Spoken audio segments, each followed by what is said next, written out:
5 kilo चुरा लिया। बताओ कितने की चोरी की है खाद की बोरी से।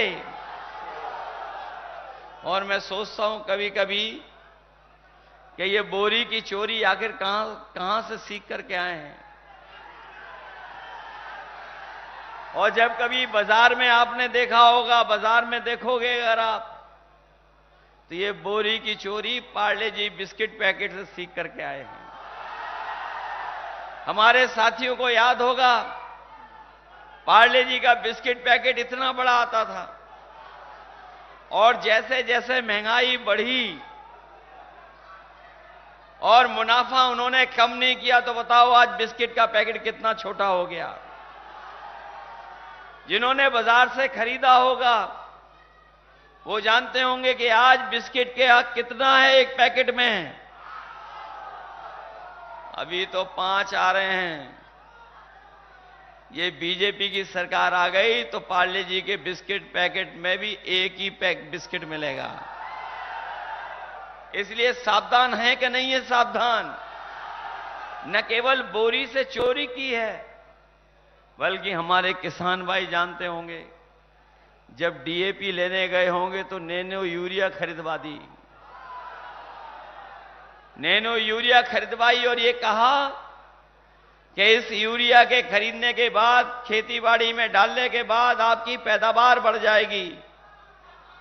लेकिन जो जानकार लोग होंगे वो जानते होंगे कि नैनो यूरिया डलने के बाद भी कोई पैदावार नहीं बढ़ी, न हमारे किसानों को लाभ मिला। वहीं जिस तरीके से उद्योगपति भारत छोड़ करके भाग गए थे, वैसे ही नैनो यूरिया वाले भी भारत छोड़ करके भाग गए। इन्होंने न केवल किसानों को धोखा दिया, बल्कि हमारा नौजवान जानता होगा कि हर परीक्षा इनके पेपर लीक हो गए। जो भी परीक्षा नौजवान देने गया, उस परीक्षा का पेपर लीक हो गया। जिन लोगों ने हिसाब किताब लगाया होगा, 1-2 पेपर नहीं, बल्कि जितनी परीक्षा इस सरकार में हुई है सबका पेपर लीक हुआ है। और यहां तक कि हाल में ही जो अभी पुलिस की भर्ती हुई थी, जिसमें सरकार ने कहा कि हम सबसे बड़ी भर्ती करके दिखाएंगे, हमारे नौजवानों ने बड़ी तैयारी के साथ, मेहनत के साथ तैयारी की, फॉर्म भरा, और इस सरकार ने भरोसा दिलाया था कि जो परीक्षा होगी वो परीक्षा इतनी सुरक्षित होगी कि पेपर लीक नहीं हो पाएगा। जब नौजवान परीक्षा देने गया, पहले दिन दी, दूसरे दिन दी, और जब परीक्षा दे करके घर लौटा तो पता लगा कि उस पुलिस भर्ती का भी पेपर लीक हो गया। मैं अपने नौजवानों से कहना चाहता हूं, इस सरकार में पेपर लीक नहीं हुआ है। इस सरकार ने जानबूझ करके पेपर लीक कराए, जिससे नौजवानों को नौकरी न देनी पड़े। नौकरी न देनी पड़े इसलिए पेपर लीक हुआ है।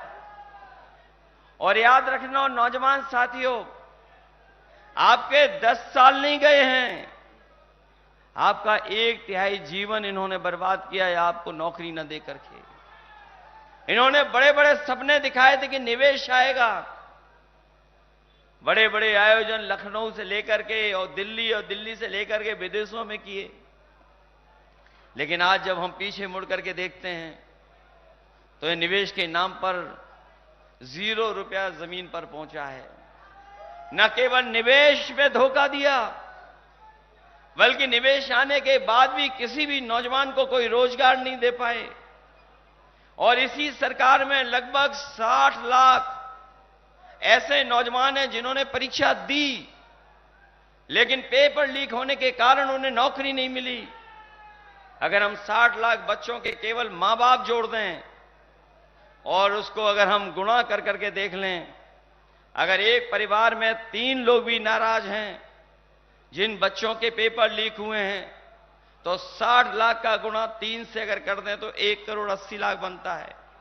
और यही 1 करोड़ 80 लाख अगर हम 80 लोकसभाओं से भाग दे देंगे तो हर लोकसभा में 2,25,000 वोट बीजेपी का कम हो गया है।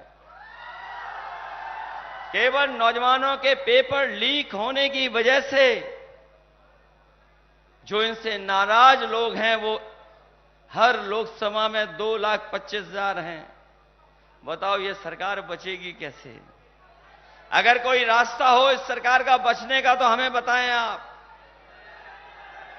और हमारे तमाम साथियों को याद होगा, ये वही सरकार है जब कोरोना आया तो हमें और आपको इन्होंने वैक्सीन लगवा दी,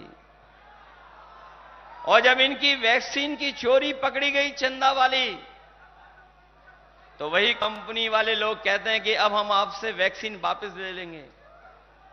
कोई हमें बताए जो वैक्सीन शरीर में लग गई है वो शरीर से वापस कैसे ली जाएगी? अगर कोई व्यवस्था हो सरकार के पास तो हमें बता दो। न केवल वैक्सीन वालों से चंदा लिया है, बल्कि आप जानते होंगे इलेक्टोरल बॉन्ड के नाम पर इन्होंने बड़े बड़े उद्योगपतियों कारोबारियों से पैसा वसूल लिया, चंदा वसूला इन्होंने।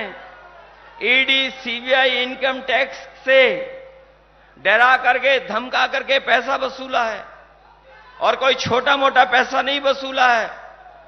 किसी से 1,000 करोड़ ले लिए, किसी से 600 करोड़ ले लिए, किसी से 500 करोड़ ले लिए।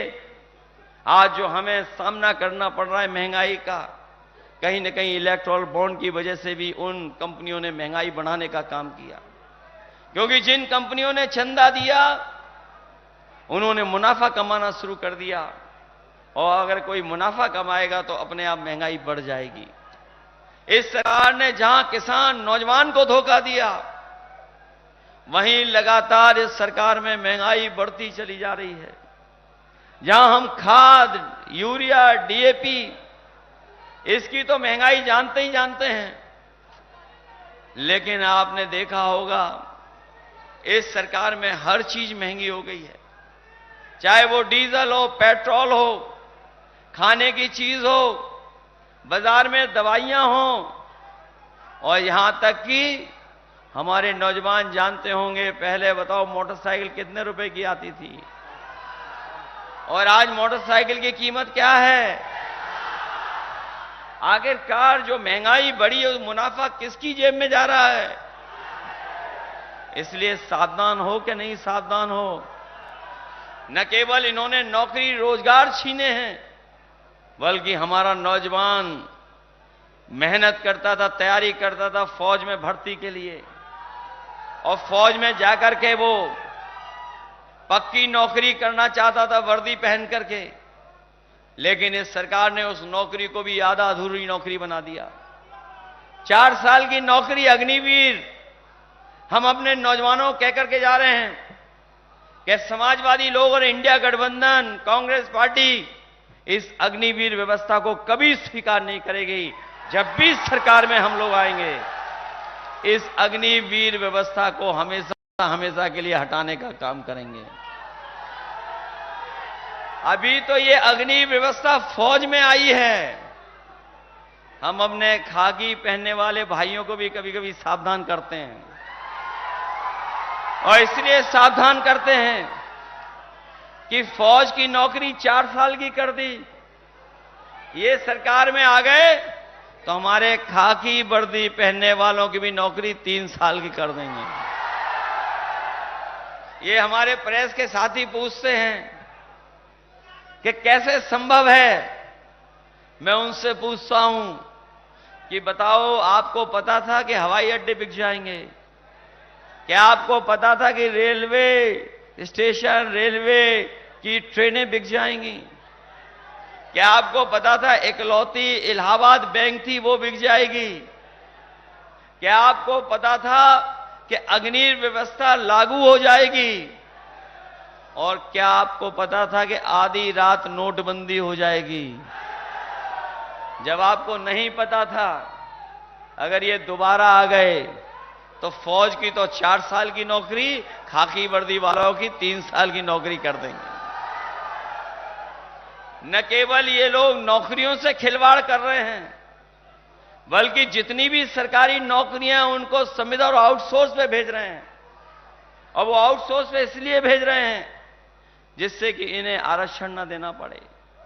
इधर मैं देखता हूं कि दिल्ली वाले और लखनऊ वाले आरक्षण को लेकर के बहुत सारे सवाल भी कर रहे हैं, जवाब भी दे रहे हैं।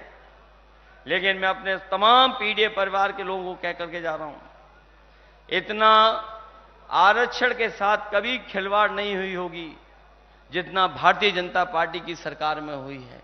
न केवल ये आरक्षण खत्म करना चाहते हैं, अगर ये सत्ता में दोबारा आ गए तो बाबा साहब भीमराव अंबेडकर जी का दिया हुआ संविधान को भी खत्म करने का काम करेंगे। इसलिए आपको सावधान रहना पड़ेगा, क्योंकि यही बाबा साहब भीमराव अंबेडकर जी का संविधान हमें अधिकार दिलाता है, यही संविधान हमें न्याय दिलाता है, यही संविधान हमारे लिए संजीवनी है। इसलिए हम इस चुनाव में आप सबसे अपील करना चाहते हैं, जहां एक तरफ हमें अपनी आप को तमाम चीजों का सामना करना पड़ रहा है, वहीं हमें और आप सबको मिलकर के इस संविधान को बचाने के लिए भी लड़ना पड़ेगा। इसलिए संविधान बचाने के साथ साथ आपको इस देश की लड़ाई में भी हम लोग का साथ देना होगा।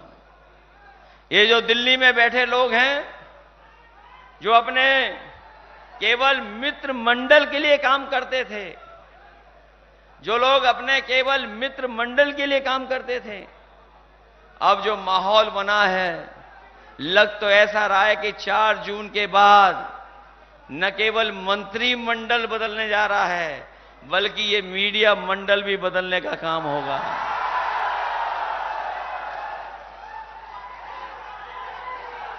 मंत्रिमंडल तो बदलेगा ही बदलेगा, लेकिन मीडिया मंडल भी बदलेगा।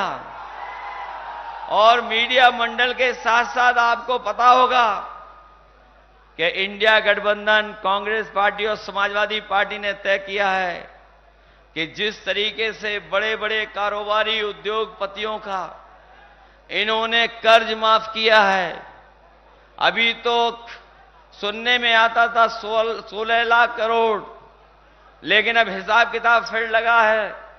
पिछले 10 साल में भारतीय जनता पार्टी ने बड़े बड़े कारोबारी उद्योगपतियों का 25 लाख करोड़ से ज्यादा पैसा कर्ज का माफ किया है। और जब इन्होंने नियम बनाया तो नियम बनाया कि जिन लोगों ने भी बैंक से 5 करोड़ से ऊपर का कर्ज लिया है, उनका कर्ज माफ होगा।